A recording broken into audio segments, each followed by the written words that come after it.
ನಮಸ್ತೆ ಮಿತ್ರರೇ, ನಾನು ನವ್ಯ, ಯೋಗ ಟೀಚರ್, ಹಿಪ್ನೋಥೆರಪಿಸ್ಟ್ ಮತ್ತು ನ್ಯೂಟ್ರಿಷನಿಸ್ಟ್. ನೀವು ಅವಮಾನ ಆಗುವಂತಹ ಸಂದರ್ಭಗಳನ್ನ ಫೇಸ್ ಮಾಡ್ತಾ ಇದ್ರೆ ಫಸ್ಟ್ ಯಾಕೆ ಅವಮಾನ ಮಾಡ್ತಾರೆ ಅನ್ನೋದನ್ನ ಅರ್ಥ ಮಾಡ್ಕೊಂಡ್ಬಿಟ್ರೆ ಆ ಅವಮಾನಗಳಿಂದ ಹೇಗೆ ಹೊರಗಡೆ ಬರೋದು, ಅದಕ್ಕೆ ಏನು ಸೊಲ್ಯೂಷನ್ ಅನ್ನೋದನ್ನ ನಿಮಗೆ ನೀವೇನೆ ಕಂಡಿಡ್ಕೊಂಡ್ಬಿಡ್ತೀರಾ. ಯಾಕಪ್ಪ ಯಾರಾದರೂ ಇನ್ನೊಬ್ರಿಗೆ ಅವಮಾನ ಮಾಡ್ತಾರೆ, ಯಾಕೆ ಮಾಡ್ತಾರೆ ಅಂತ ಹೇಳಿದ್ರೆ ಅವರ ಮಟ್ಟಿಗೆ ಮೇಲಾದಂತಹ ವಿಚಾರಗಳಿರುತ್ತೆ, ಅವುಗಳಿಗೆ ಮರ್ಯಾದೆ ಕೊಡ್ತಾರೆ. ಅವರ ಮಟ್ಟಿಗೆ ಕೀಳಾದಂತಹ ವಿಚಾರಗಳಿಗೆ ಅವಮಾನ ಮಾಡ್ತಾರೆ. ಏನಿ ಮೇಲು ಕೀಳು, ಯಾಕೆ ಆ ರೀತಿ ಅವರು ಅನ್ಕೊಂಡಿರ್ತಾರೆ. ಕೆಲವು ವಿಚಾರಗಳಿದೆ, ಹಣ, ಅಧಿಕಾರ, ಸೌಂದರ್ಯ ಮತ್ತೆ ನಾನು ಮೇಲು ಅನ್ನುವಂತಹ ಭಾವನೆ. ಸಾಕಷ್ಟು ವಿಚಾರಗಳಿರುತ್ತೆ, ಬಟ್ ಅತಿ ಹೆಚ್ಚು ಇತರರಿಗೆ ನೋವುಂಟು ಮಾಡ್ತಾ ಇರೋದು ಈ 4 ವಿಚಾರಗಳಿಂದಾಗಿ. ಆ ವಿಚಾರಗಳು ಇರುವಂತಹ ವ್ಯಕ್ತಿಗಳಿಗೆ ಗೌರವವನ್ನ ನೀಡ್ತಾರೆ, ಆದ್ರೆ ಆ ವಿಚಾರಗಳು ಇಲ್ಲದೆ ಇರುವಂತಹ ವ್ಯಕ್ತಿಗಳನ್ನ ಕೀಳಾಗಿ ನೋಡ್ತಾರೆ. ಈ ವಿಚಾರಗಳಿಂದ ಅವರು ಚೆನ್ನಾಗಿರ್ತಾರೆ. ಇಲ್ಲ ಅಂತ ಹೇಳಿದ್ರೆ ಈ ವಿಚಾರಗಳು ಇದ್ದಿದ್ರೆ ನನ್ನ ಲೈಫಲ್ಲಿ ಈಗ ಹಣ ಇದ್ದಿದ್ರೆ ನಾನು ಚೆನ್ನಾಗಿರ್ತಿತ್ತು ಅನ್ನೋಂತಹ ಭಾವನೆಯಲ್ಲಿ ಇರ್ತಾರೆ, ಅಥವಾ ಹಣದಿಂದ ಚೆನ್ನಾಗಿರೋರು ಇರ್ತಾರೆ. ಆಗ ಅವ್ರು ಏನ್ ಮಾಡ್ತಾರೆ, ಹಣ ಇರೋರಿಗೆ ಬೆಲೆ ಕೊಡ್ತಾರೆ, ಹಣ ಇಲ್ಲದೆ ಇರೋರಿಗೆ ಅವಮಾನ ಮಾಡ್ತಾರೆ. ಈಗ ಇಲ್ಲಿ ಏನಾಯ್ತು, ಇದು ಒಬ್ಬರ ಭಾವನೆ ಆಯ್ತು, ಒಬ್ಬರ ಮನಸ್ಥಿತಿ, ಅವರ ಆಲೋಚನೆಯ ರೀತಿ, ಅವ್ರಿಗೆ ಬದುಕಲ್ಲಿ ಏನ್ ಬೇಕು, ಅವ್ರಿಗೇನ್ ಸರಿ ಅನ್ಸುತ್ತೋ ಆ ವಿಚಾರಗಳ ಮೇಲೆ ಅವರು ಗೌರವ ಕೊಡೋದು ಮತ್ತೆ ಅವಮಾನ ಮಾಡೋದನ್ನ ಮಾಡ್ತಾ ಇದ್ದಾರೆ. ಆದ್ರೆ ಇಲ್ಲಿ ಸಮಸ್ಯೆ ಆಗ್ತಾ ಇರೋದು ಯಾರಿಗೆ, ಅವ್ರು ಯಾರಿಗೆ ಅವಮಾನ ಮಾಡ್ತಾ ಇದ್ರೆ ಆ ವ್ಯಕ್ತಿಗಳಿಗೂ ಸಮಸ್ಯೆ ಆಗ್ತಾ ಇದೆ. ನಮ್ ತಪ್ಪೇನು, ನಮ್ಮ ಹೊಟ್ಟೆನ ಹೊರಿಕೊಳ್ಳೋದಿಕ್ಕೆ ಬದುಕಬೇಕು ವಿನಃ, ಅಂದ್ರೆ ನಮ್ಮ ಹೊಟ್ಟೆ ಪಾಡು, ನಮ್ಮ ಜೀವನ ಅದ್ರ ಕಡೆ ಗಮನ ಕೊಡ್ಬೇಕು ವಿನಃ ಯಾರದೋ ಭಾವನೆಗೆ, ಅವರ ಆಲೋಚನೆಗೆ ನಾವು ಸಫರ್ ಮಾಡಿದ್ರೆ ಯಾರು ಹೊಣೆ. ಅದರಿಂದಾಗಿ ಯಾಕೆ ಮಾಡ್ತಾರೆ ಅನ್ನೋದನ್ನ ನಿಜವಾಗ್ಲೂ ಅವಮಾನ ಅನ್ನೋದು ಅರ್ಥ ಮಾಡ್ಕೊಂಡ್ರೆ ಖಂಡಿತ ನಾವು ಅದಕ್ಕೆ ಗಮನನೇ ಕೊಡಲ್ಲ. ಅವಮಾನ ನಮಗಂತೂ ಅಲ್ವೇ ಅಲ್ಲ, ನಮಗೂ ಅದಕ್ಕೂ ಸಂಬಂಧನೇ ಇಲ್ಲ. ಅವಮಾನ ಆಗುವಂತಹ ಸಂದರ್ಭಗಳನ್ನ ಸ್ವತಃ ನಾನು ಕೂಡ ಎಕ್ಸ್ಪೀರಿಯನ್ಸ್ ಮಾಡಿದ್ದೀನಿ. ನಾನು ಕೂಡ ಅವುಗಳ ಬಗ್ಗೆ ಯೋಚನೆ ಮಾಡ್ತಾ ಇದ್ದೆ, ಆ ಸಂದರ್ಭಗಳ ಬಗ್ಗೆ, ಮತ್ತೆ ನನಗೂ ಕೂಡ ನೋವಾಗೋದು. ಆದ್ರೆ ಆಮೇಲೆ ಅರ್ಥ ಆಗ್ತಾ ಹೋಗಿದ್ದೇನೋ ಅಂತ ಹೇಳಿದ್ರೆ, ಮನುಷ್ಯರಾಗಿ ಅವ್ರಿಗೂ ಹೋಲಿಕೆ ಮಾಡಿದ್ರೆ ನಾವ್ ಎಷ್ಟೋ ಉತ್ತಮವಾಗಿ ನಡ್ಕೋತೀವಿ. ಇವರಿಂದ ನಾವ್ಯಾಕೆ ಅವಮಾನಕ್ಕೆ ಒಳಗಾಗಬೇಕು.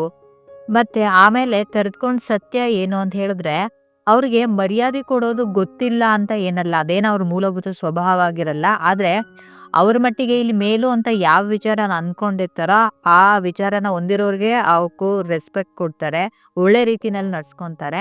ಆದ್ರೆ ಆ ವಿಚಾರಗಳು ಇಲ್ಲಿ ಯಾವ ವ್ಯಕ್ತಿಗಳ ಬಳಿ ಇಲ್ಲ ಅಂತ ಇರುತ್ತೋ ಆ ವ್ಯಕ್ತಿಗಳನ್ನ ಅವರು ಕೀಳಾಗಿ ನೋಡ್ತಾರೆ, ಅವಮಾನ ಮಾಡ್ತಾರೆ ಅನ್ನೋದು ನನಗೆ ಅರ್ಥ ಆಯ್ತು. ಅವಾಗ ಅನ್ಸಿದ್ದು, ಈಗ ಅವ್ರಿಗೆ ಯಾವ ವಿಚಾರ ಮೇಲು ಅಂತ ಅನ್ಸುತ್ತೋ ಅದನ್ನ ಯಾರು ಹೊಂದಿದಾರೋ ಅಂತಹ ವ್ಯಕ್ತಿಗಳನ್ನ ಅವ್ರ ತಲೆ ಮೇಲೆ ಇಟ್ಕೊಂಡು ಮೆರೆಸ್ಲಿ, ಯಾರು ಬೇಡ ಅಂತ ಹೇಳ್ತಾರೆ. ಆದ್ರೆ ಇಲ್ಲ ಅನ್ನೋಂತಹ ಕಾರಣಕ್ಕೆ ಅವಮಾನ ಮಾಡೋದು ಅಂತಹ ಅಧಿಕಾರನ ಇವ್ರಿಗೆ ಯಾರು ಕೊಟ್ರು, ಯಾಕೆ ಮಾಡ್ತಾರೆ ಅವಮಾನನ. ಮನುಷ್ಯರಾಗಿ ನಡ್ಸ್ಕೊಳ್ಳಿ, ಅದನ್ನ ಬಿಟ್ಬಿಟ್ಟು ಅವಮಾನ ಮಾಡೋದಕ್ಕೆ ಇವ್ರು ಯಾರು, ಆ ಅಧಿಕಾರನ ನಾವಾದ್ರೂ ಯಾಕೆ ಇವ್ರಿಗೆ ಕೊಡ್ಬೇಕು. ಇವ್ರ ಭಾವನೆಗೆ ನಾವಿಲ್ಲಿ ಬದುಕೋಕ್ಕಾಗತ್ತಾ? ನಮ್ಮ ಜೀವನ ನಡೆಸುವಂತಹ ಜವಾಬ್ದಾರಿ ನಮ್ದಲ್ವಾ? ನನ್ನದೇ ಆದಂತಹ ಫ್ಯಾಮಿಲಿ ಜವಾಬ್ದಾರಿನೂ ಕೂಡ ಇದ್ದಿದ್ರಿಂದಾಗಿ ಇಂತಹ ವಿಚಾರಗಳಿಗೆ ನಾನು ಗಮನ ಕೊಡೋದು ಎಷ್ಟು ಮಟ್ಟಕ್ಕೆ ಸರಿ, ನನಗೆ ಅವಶ್ಯಕತೆ ಇದೆಯಾ? ಸಂಬಂಧ ಇಲ್ಲದ ವಿಚಾರಗಳು ಅವಮಾನ ಮಾಡ್ತಾ ಇರೋದು ಫಸ್ಟ್ ಆಫ್ ಆಲ್ ನನಗಂತೂ ಅಲ್ವೇ ಅಲ್ಲ ಅನ್ನೋದನ್ನ ಅರ್ಥ ಮಾಡ್ಕೊಂಡ್ಮೇಲೆ ನಾನು ಕೂಡ ಆ ಒಂದು ಮನಸ್ಥಿತಿಯನ್ನ, ಆ ಒಂದು ಆಲೋಚಿಸುವಂತಹ ರೀತಿನ ಬದಲಾವಣೆ ಮಾಡ್ಕೊಂಡೆ. ಸಾಯೋ ಕೊನೆ ಗಳಿಗೆ ತನಕ ಎಲ್ಲರ ಜೀವನದಲ್ಲೂ ಒಳ್ಳೇದು ಕೆಟ್ಟದ್ದು ಅನ್ನೋದು ನಡೆಯುತ್ತೆ. ಈಗಲೂ ಕೂಡ ಅಂತಹ ಸಂದರ್ಭಗಳು ಬಂದೇ ಬರುತ್ತೆ. ಈ ಸತ್ಯ ಗೊತ್ತಿರೋದ್ರಿಂದಾಗಿ ನಾನು ಈ ವಿಚಾರಗಳನ್ನ ತಲೆಗೆ ತಗೊಳ್ಳಲ್ಲ, ಅದ್ರ ಪಾಡಿಗೆ ಅದು ನಡೆಯುತ್ತೆ, ನನ್ನ ಪಾಡಿಗೆ ನಾನು ಬಿಟ್ಟು ನನ್ನ ಕೆಲಸ ನೋಡ್ತೀನಿ. ಹಣ ಅನ್ನುವಂತಹ ವಿಚಾರದಲ್ಲಿ ಅವಮಾನ ಸಮಾಜದಿಂದ ಆದ್ರೆ, ಹೊರಗಡೆ ಕೆಲಸ ಮಾಡ್ತಾ ಇರುವಂತಹ ಸ್ಥಳಗಳಲ್ಲಿ ಆದ್ರೆ ಅದನ್ನ ಅರ್ಥ ಮಾಡ್ಕೊಳ್ಬಹುದು. ಈ ಕಾರಣದಿಂದಲೇ ಇವ್ರು ಹೀಗೆ ಮಾಡ್ತಾ ಇರೋದು. ಮತ್ತೆ ಒಂದು ಹಂತಕ್ಕೆ ಅದರಿಂದ ಸಫರ್ ಮಾಡಿದ್ರು ಆದಷ್ಟು ಬೇಗ ನಾವು ಆ ವಿಚಾರಗಳಿಂದ ಹೊರಗಡೆ ಬರೋದಕ್ಕೂ ಅವಕಾಶ ಇದೆ. ಆದರೆ ನಮಗೆ ಬಹಳಷ್ಟು ಬೇಕಾದಂತಹ, ತುಂಬಾ ಹತ್ತಿರದಲ್ಲಿರುವಂತಹ ವ್ಯಕ್ತಿಗಳು ಈ ಹಣ ಅಥವಾ ಅಧಿಕಾರದ ವಿಚಾರಕ್ಕೆ ಹರ್ಟ್ ಮಾಡಿದ್ರೆ ಅದನ್ನ ನಾವು ಫೇಸ್ ಮಾಡೋದಕ್ಕೆ ಅವ್ರು ಯಾಕಾಗಿ ಮಾಡ್ತಾ ಇದ್ದಾರೆ ಅನ್ನೋದೇ ಅರ್ಥ ಆಗಿರಲ್ಲ. ಅವರ ಬದಲಾವಣೆಗೆ ಕಾರಣ ಏನು? ಈಗ ಮೊದಲಿಂದನೂ ಚೆನ್ನಾಗಿರ್ತಾರೆ ಅಂತ ಇಟ್ಕೊಳ್ಳಿ, ಚೆನ್ನಾಗಿರೋದಕ್ಕೆ 2 ಕಾರಣ ಇರುತ್ತೆ. ಏನು 2 ಕಾರಣ ಅಂತ ಹೇಳಿದ್ರೆ, ಒಂದು ಅವರ ಒಂದು ಹಣ ಅಥವಾ ಅಧಿಕಾರದ ಸ್ಥಾನ ಒಂದು ಕೆಳಮಟ್ಟದಲ್ಲಿರುತ್ತೆ ಅಥವಾ ಒಂದು ಹಂತಕ್ಕಿರ್ತಾರೆ ಅಷ್ಟೇನೆ. ಆ ಹಂತದಿಂದ ಮೇಲೆ ಅವರು ಹೋದಾಗ ಅವರು ಬದಲಾಗ್ತಾರೆ. ಇನ್ನೊಂದು, ನಾವು ಯಾವುದೋ ಒಂದು ಹಂತದಲ್ಲಿರ್ತೀವಿ, ಆ ಹಂತದಿಂದ ಕೆಳಗಡೆ ಬರ್ತೀವಿ. ಆಗ ಅವರು ಬದಲಾಗ್ತಾರೆ. ಇದು ಮನೆ ಒಳಗಡೆನೂ ನಡೆಯುತ್ತೆ, ಸಮಾಜದಲ್ಲಿಯೂ ನಡೆಯುತ್ತೆ, ಮತ್ತೆ ನಮ್ಮ ಸ್ನೇಹಿತರ ವರ್ಗದಲ್ಲೂ ಕೂಡ ನಡೆಯುತ್ತೆ. ಆದ್ರೆ ಆ ಕಾರಣ ನಮಗೆ ಅರ್ಥ ಆಗಲ್ಲ. ಯಾಕೆ ಅಂದ್ರೆ ಆ ಕಾರಣನ ಅವರು ನೇರವಾಗಿ ಹೇಳಲ್ಲ, ನೇರವಾಗಿ ತಿಳಿಸಲ್ಲ. ಅದ್ರ ಬದಲಿಗೆ ನಮ್ಮನ್ನೇ ಯಾಮಾರಿಸ್ತಿರ್ತಾರೆ. ನಮಗೆ ಇವ್ರು ಯಾಕೆ ಹೀಗೆ ನಡ್ಕೊಳ್ತಿದ್ದಾರೆ ಅನ್ನೋದೇ ಗೊತ್ತಾಗಲ್ಲ. ನಮ್ದೇನು ತಪ್ಪಿದೆ, ನಾವೆಲ್ಲ ಬದಲಾಯಿಸ್ಕೊಳ್ಬೇಕು. ಅದನ್ನ ನಮಗೆ ಅರ್ಥ ಮಾಡ್ಕೊಳ್ಳೋಕ್ಕೂ ಆಗದೇನೆ ಅವರ ಪ್ರತಿಯೊಂದು ಹೆಜ್ಜೆಗೂ, ಅವರ ಪ್ರತಿ ನಡೆಗೂ, ಪ್ರತಿಯೊಂದು ನುಡಿಗೂ ಕೂಡ ನಾವು ಸಫರ್ ಮಾಡ್ತಾ ಹೋಗ್ತೀವಿ. ನೀವೇ ಕೂಡ ಗಮನಿಸಿರ್ತೀರಾ, ಈಗ ಒಳ್ಳೆ ರೀತಿ ನಡ್ಕೊಳ್ಳುವಂತಹ ಮಗ ಅಥವಾ ಮಗಳು ಅವರಿಗಿಂತ ಈ ದುಡ್ಡು ಕಾಸಲ್ಲಿ ಯಾರು ಚೆನ್ನಾಗಿರ್ತಾರೆ ನೋಡಿ, ಆ ಮಗ ಅಥವಾ ಮಗಳಿಗೆ ಬೆಲೆ ಕೊಡುವಂತಹ ತಾಯಿನ. ನಾನಿಲ್ಲಿ ಯಾಕೆ ಈ ಉದಾಹರಣೆನ ಹೇಳಿದ್ದು ಅಂತಂದ್ರೆ, ಈಗ ಎಲ್ಲ ಸಂಬಂಧಿಕರು ಹೀಗೆ, ಎಲ್ಲ ಸ್ನೇಹಿತರು ಹೀಗೆ, ತಾಯಂದಿರು ಹೀಗೆ ಮಾಡ್ತಾರೆ ಅಲ್ಲ, ಆ ರೀತಿಯಾಗಿಯೂ ಕೂಡ ನಡ್ಕೊಳ್ತಾರೆ. ಅದು ಖಂಡಿತ ಸತ್ಯ. ತಾಯಿ ಉದಾಹರಣೆನ ನಾನಿಲ್ಲಿ ಯಾಕೆ ತಗೊಂಡೆ ಅಂತ ಹೇಳಿದ್ರೆ, ಎತ್ತ ತಾಯಿನೇ ಮಕ್ಕಳ ವಿಚಾರದಲ್ಲಿ ತಾನು ಎತ್ತಂತಹ ಮಕ್ಕಳ ವಿಚಾರವನ್ನ ಹಣದ ದೃಷ್ಟಿಕೋನದಿಂದ ಅಳೆಯುತ್ತಾರೆ ಅಂತ ಆದ್ರೆ, ಉಳಿದ ಸಂಬಂಧಗಳಲ್ಲಿ ಅದು ನಡೆಯುತ್ತೆ ಅಲ್ವಾ? ಅದು ಸರ್ವೇ ಸಾಮಾನ್ಯ ಅಲ್ವಾ? ನಾವು ಯಾವುದನ್ನು ಇಲ್ಲಿ ಹೌದು ಈ ರೀತಿ ಇದೆ ಅಂತ ಹೇಳಿ ಸಾಮಾನ್ಯ ದೃಷ್ಟಿಕೋನದಿಂದ ನೋಡಿದಾಗ ನಮಗೂ ಕೂಡ ಅತಿಯಾಗಿ ನೋವಾಗಲ್ಲ. ಹೌದು, ಇಲ್ಲಿ ಎಲ್ಲಾ ರೀತಿನೂ ನಡೀತಾ ಇದೆ. ನಮ್ಮ ಕಣ್ಮುಂದೆ ಏನ್ ಕಾಣಿಸ್ತಾ ಇದೆ ಅದು ಸತ್ಯ. ಎಷ್ಟೋ ಸಮಯ ಕಣ್ಮುಂದೆ ಕಾಣಿಸ್ತಾ ಇರುವಂತಹ ಸತ್ಯವನ್ನ ಈ ಬಂಧನ ಅನ್ನುವಂತಹ ಆ ಒಂದು ಸಂಕೋಲೆ ಇರುತ್ತೆ ಅಲ್ವಾ, ಅದರಿಂದ ಆಚೆಗೆ ನಮ್ಮಿಂದ ನೋಡೋದಕ್ಕೆ ಸಾಧ್ಯ ಆಗ್ತಾ ಇರಲ್ಲ. ಆದ್ರೆ ಇದು ಸತ್ಯ ಅಷ್ಟೇನೆ. ಇಷ್ಟು ಯಾಕಾಗ್ ಮಾಡ್ತಿದ್ದಾರೆ ಅನ್ನೋ ಸತ್ಯ ಗೊತ್ತಾದ್ರೆ, ಓ ಇವ್ರು ಇದಕ್ಕ ಹೀಗ್ ಮಾಡ್ತಾ ಇರೋದು ಅಂತ ಹೇಳಿ ನಮಗ್ ನಾವು ನೆಮ್ಮದಿನಾದ್ರೂ ತಗೊಳ್ಬಹುದು. ಅದಕ್ಕೆ ನಾನಿಲ್ಲಿ ಕಾರಣನ ಹೇಳ್ತಾ ಇರೋದು. ಈ ಕಾರಣಗಳಿಂದ ನಡೆಯುತ್ತೆ.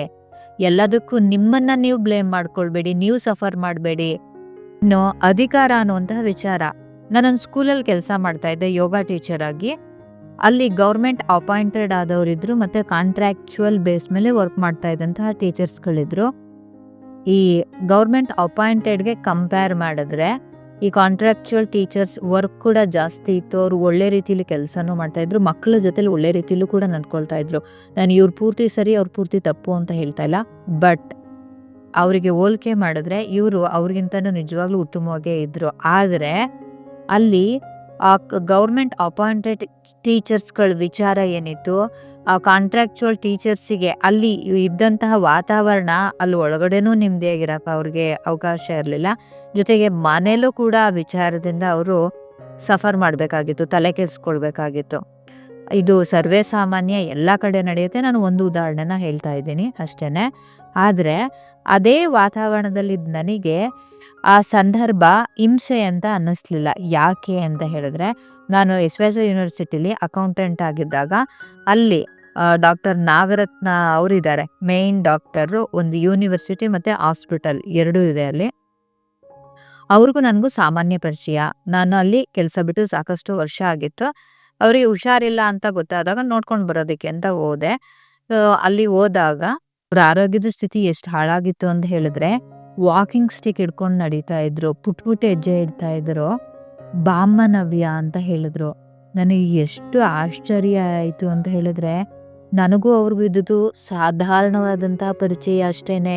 ಈಗ ಅವ್ರಿಗೆ ತುಂಬ ವಯಸ್ಸಾಗಿದೆ, ಅನಾರೋಗ್ಯ ಇದೆ, ಮತ್ತೆ ಅವ್ರ ಜೀವನದಲ್ಲಿ ಬದುಕಿದಾಗ ಅತ್ಯುತ್ತಮವಾಗಿ ಬದುಕಿದ್ದಾರೆ, ಸಮಾಜ ಸೇವೆನೂ ಮಾಡಿದ್ದಾರೆ, ಒಳ್ಳೆ ಹುದ್ದೆನಲ್ಲೂ ಇದ್ರು, ಹಣ ಅಧಿಕಾರ ಎಲ್ಲನ ಅನುಭವಿಸಿ ಬದುಕಿದಂತಹ ವ್ಯಕ್ತಿ. ಇವರಿಗೆ ನನ್ನ ಹೆಸರು ಕೂಡ ನೆನಪಿದೆ, ನನ್ನಂತಹ ಸಾಧಾರಣ ವ್ಯಕ್ತಿಗಳ ಹೆಸರನ್ನು ಕೂಡ ನೆನಪಿಟ್ಕೊಳ್ತಾರೆ ಅಂತ ಹೇಳಿದ್ರೆ, ಆ ಒಂದು ಘಟನೆ ಇದೆಯಲ್ಲ, ಆ ತಾಯಿಯ ಆ ಒಂದು ವರ್ತನೆ ಇದೆಯಲ್ಲ, ಎಷ್ಟೋ ಸಂದರ್ಭಗಳಲ್ಲಿ ನನ್ನನ್ನು ನಾನು ಕಾಪಾಡ್ಕೊಳ್ಳೋದಕ್ಕೆ ನನಗದು ಉದಾಹರಣೆ ಆಯಿತು, ದಾರಿದೀಪ ಆಯಿತು. ಯಾರಾದ್ರೂ ಅಧಿಕಾರ ಇದೆ ಅನ್ನುವಂತಹ ಕಾರಣಕ್ಕಾಗಿ ಕೆಟ್ಟ ರೀತಿಲಿ ವರ್ತಿಸಿದ್ರೆ, ಅವಮಾನ ಆಗೋ ರೀತಿಲಿ ನಡ್ಕೊಂಡ್ರೆ ನನಗದು ಖಂಡಿತ ತಾಗಲ್ಲ. ನಾನು ಅದನ್ನು ತಗೊಳ್ಳಲ್ಲ. ನಾನು ಈ ಹಿಂದೆನೆ ಒಂದು ವಿಡಿಯೋದಲ್ಲಿ ಹೇಳಿದ್ದೆ, ಈ ಭೂಮಿ ಮೇಲೆ ಒಳ್ಳೇದು ಇದೆ, ಕೆಟ್ಟದ್ದು ಇದೆ ಕಣ್ರಿ. ಅದನ್ನ ನಾವು ಅರ್ಥ ಮಾಡ್ಕೋಬೇಕು. ಯಾರೋ ಹೇಗೋ ನಡ್ಕೊಳ್ತಾರೆ ಅನ್ನೋ ಕಾರಣಕ್ಕೋಸ್ಕರ ಅದನ್ನ ಎಷ್ಟು ಡೀಪಾಗಿ ತಗೊಂಡು ನಮಗೆ ನಾವು ತೊಂದರೆ ಕೊಟ್ಕೊಳ್ತೀವಿ ಅಂತ ಹೇಳಿದ್ರೆ, ಅದು ಸಮಾಜದಲ್ಲಿದೆ, ನಡೆಯುತ್ತೆ. ಒಳ್ಳೇದು ನಡೆಯುತ್ತೆ, ಕೆಟ್ಟದ್ದು ನಡೆಯುತ್ತೆ. ನಿನ್ನ ಪಾಡಿಗೆ ನೀವು ಬದುಕಬೇಕು. ನಿಮಗೆ ಯಾವ್ದು ಸರಿನೋ ಅದನ್ನ ತಗೋಬೇಕು. ಹೌದು, ಹೀಗೆ ಮಾಡ್ತಾರೆ, ಹೀಗೆ ಮಾಡ್ತಾರೆ, ಅದಕ್ಕೆ ಗಮನ ಕೊಟ್ಕೊಂಡು ಕೂತ್ಕೊಂಡ್ರೆ ನಮ್ಮ ಜೀವನ ನಡೆಯಲ್ಲ. ಮತ್ತೆ ಹೇಳ್ತಿದ್ದೀನಿ, ಒಳ್ಳೇದು ಇದೆ, ಕೆಟ್ಟದ್ದು ಇದೆ. ಈ ಸತ್ಯನ ಕರೆಕ್ಟಾಗಿ ಅರ್ಥ ಮಾಡ್ಕೋಬೇಕು ನಾವು. ಆಗ ನಮಗೆ ಜಾಸ್ತಿ ಹಿಂಸೆ ಅನ್ಸಲ್ಲ. ಆ ಗಳಿಗೆ ಬರುತ್ತೆ, ಆ ಸಂದರ್ಭ ಬರುತ್ತೆ, ನೋವಾಗುತ್ತೆ, ದುಃಖ ಆಗುತ್ತೆ. ಆದರೆ ಪದೇ ಪದೇ ನಮ್ಮನ್ನ ಕಾಡಲ್ಲ. ಯಾವಾಗ ನಮಗೆ ವಾಸ್ತವ ಸತ್ಯ ಅರ್ಥ ಆಗುತ್ತೋ, ಹೌದು ಈಗ ಹೌದಪ್ಪ, ಈಗ ಇರ್ತಾರೆ, ಈಗ ಇರುತ್ತೆ ಅನ್ನೋದು ನಮಗೆ ಗೊತ್ತಿದ್ರೆ ನಮಗೆ ಸಂಕಟ ಆಗಲ್ಲ. ಇನ್ನು ಅಂದ ಅನ್ನೋ ವಿಚಾರದಲ್ಲಿ ಅವರು ಚೆನ್ನಾಗಿಲ್ಲ ಅನ್ನೋ ಕಾರಣಕ್ಕೋಸ್ಕರ ಸಾಕಷ್ಟು ಅವಮಾನನ ಅನುಭವಿಸ್ತಿರ್ತಾರಲ್ವಾ. ಆದರೆ ಅತಿ ಹೆಚ್ಚು ಅಂದಕ್ಕೆ ಬೆಲೆ ಕೊಡದೇ ಇರೋರು ಅವಮಾನ ಅಂತೂ ಹೋಗಲ್ಲ. ಅದನ್ನ ಕ್ಯಾಶುವಲ್ ಆಗಿ ತಗೋತಾರೆ. ಆದರೆ ಚಂದನೇ ಮುಖ್ಯ ಅಂತ ಅನ್ಕೊಂಡಿರೋರು ಚೆನ್ನಾಗಿಲ್ಲದೆ ಇರೋರನ್ನ ಅವಮಾನಕ್ಕೆ ಒಳಪಡಿಸ್ತಾರೆ. ಇದ್ರ ಜೊತೆಗೆ ಈಗ ನಾನು ಮೇಲು ಅನ್ನುವಂತಹ ಭಾವನೆ ಯಾರಲ್ಲಿರುತ್ತೆ, ಅವರಿಗೆ ಬೆಲೆ ಕೊಡೋರಿಗೆ, ಅವ್ರಿಗೆ ಬಕೆಟ್ ಹಿಡಿಯೋರಿಗೆ ಮಾತ್ರ ಬೆಲೆ ಕೊಟ್ಟು ಉಳಿದವ್ರಿಗೆ ಅವಮಾನ ಮಾಡ್ತಾರೆ, ತೊಂದರೆಗಳನ್ನ ಕೊಡ್ತಾರೆ. ಆದರೆ ಅವ್ರಿಗೂ ಮೇಲೆ ಭಗವಂತ ಅಲ್ವೇನ್ರಿ? ಆ ಅರಿವು ಅವ್ರಿಗಿದೆಯಾ? ಆ ಅರಿವು ಅವ್ರಿಗಿಲ್ಲ. ಅವ್ರ ವಿಚಾರಗಳ ಬಗ್ಗೆ ತಲೆ ಕೆಡಿಸ್ಕೊಳ್ಳುವಂಥ ನಮಗಾದ್ರೂ ಅರಿವಿದೆಯಾ? ಒಟ್ಟಿನಲ್ಲಿ ಜೀವನ ಅಂತ ಹೇಳಿದ್ರೆ ಎಲ್ಲ ವಿಚಾರಕ್ಕೂ ನಾನು ಅವಮಾನ ಅನ್ನೋ ಒಂದು ಉದಾಹರಣೆ ನಿಮ್ಗೆ ಹೇಳಿದ್ದೀನಿ ಅಷ್ಟೇನೆ. ಇಲ್ಲಿ ಆ ವ್ಯಕ್ತಿಗಳ ಭಾವನೆಗಳೇ ನಾವು ಬದುಕಕ್ಕಾಗಲ್ಲ. ಅದು ಅವ್ರ ಭಾವನೆ ಅಷ್ಟೇನೆ. ಅದಕ್ಕೂ ನಮಗೂ ಸಂಬಂಧನೂ ಇಲ್ಲ. ಯಾರು ಯಾವ ರೀತಿ ನಡ್ಕೊಂಡ್ರು ವಾಸ್ತವದಲ್ಲಿ ಅದು ನಮಗಲ್ಲ, ಅದು ಅವ್ರ ವರ್ತನೆ ಆಗಿರುತ್ತೆ. ನಾವು ಅವ್ರನ್ನ ದೂಷಿಸಿದ್ರೆ, ದ್ವೇಷಿಸಿದ್ರೆ ಏನಾಗುತ್ತೆ, ಆಗ ಸಫರ್ ಮಾಡ್ತೀವಿ. ಅದ್ರ ಬದಲಿಗೆ ಪ್ರಪಂಚದಲ್ಲಿ ಇದೆಲ್ಲ ನಡೆಯುತ್ತೆ, ಅದನ್ನ ನಾನು ಅರ್ಥ ಮಾಡ್ಕೊಳ್ಬೇಕಾಗಿತ್ತು, ನನಗೆ ಗೊತ್ತಿರಲಿಲ್ಲ ಅಂತ ಅನ್ಕೊಂಡ್ರೆ ಬದಲಾಗ್ತೀವಿ, ಬೆಳಿತೀವಿ. ದೂಷಿಸಿದ್ರೆ, ಒಡೆದಾಡಿದ್ರೆ ಏನೂ ಸಿಗಲ್ಲ. ಅದ್ರ ಬದಲಿಗೆ ಗೊತ್ತಿರಲಿಲ್ಲ, ಗೊತ್ತಾಯ್ತು, ತಿಳ್ಕೊಂಡ್ವಿ ಅಂತ ಹೇಳಿ ಆ ವಿಚಾರಗಳಿಂದ ಹೊರಗಡೆ ಬಂದು ನಾವು ಬದುಕೋದನ್ನ ಕಲ್ತ್ಕೊಳ್ಬಹುದಲ್ವಾ. ಈಗ ಬದಲಾಗೋದಿಕ್ಕೆ ಅವಕಾಶ ಇರುವಂತಹ ಸಂದರ್ಭದಲ್ಲಿ ಇದ್ರೆ ಒಡೆದಾಟ ಮಾಡುವಂತಹ ಆಯ್ಕೆಗಳನ್ನಾದ್ರೂ ನಾವು ಯಾಕಿಲ್ ಮಾಡ್ಕೋಬೇಕು? ಒಂದೇ ಬಾರಿಗೆ ಯಾರು ಕೂಡ ಕಲಿಯೋದಿಕ್ ಸಾಧ್ಯ ಇಲ್ಲ. ನೀವು 1 ಸರಿ ಸೋತ್ರೂ ಪರವಾಗಿಲ್ಲ, 2 ಸರಿ 3 ಸರಿ ಪರವಾಗಿಲ್ಲ, ಆದ್ರೆ 4ನೇ ಬಾರಿಗಾದ್ರೂ ಕೂಡ ಅವಮಾನ ನನಗಲ್ಲ, ಅವಮಾನಕ್ಕೂ ನನಗೂ ಸಂಬಂಧ ಇಲ್ಲ ಅನ್ನುವಂತಹ ಮನಸ್ಥಿತಿನ ನೀವು ಬೆಳೆಸ್ಕೊಳ್ಳೇಬೇಕು.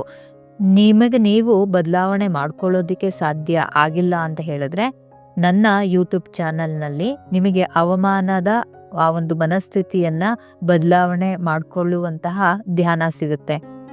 ಅಭ್ಯಾಸ ಮಾಡಿ, ಬದಲಾವಣೆ ಮಾಡಿಕೊಂಡು ಒಳ್ಳೆಯ ರೀತಿಯಲ್ಲಿ ಜೀವನ ಮಾಡಿ. ಎಲ್ರಿಗೂ ಕೂಡ ಒಳ್ಳೆಯದಾಗಲಿ.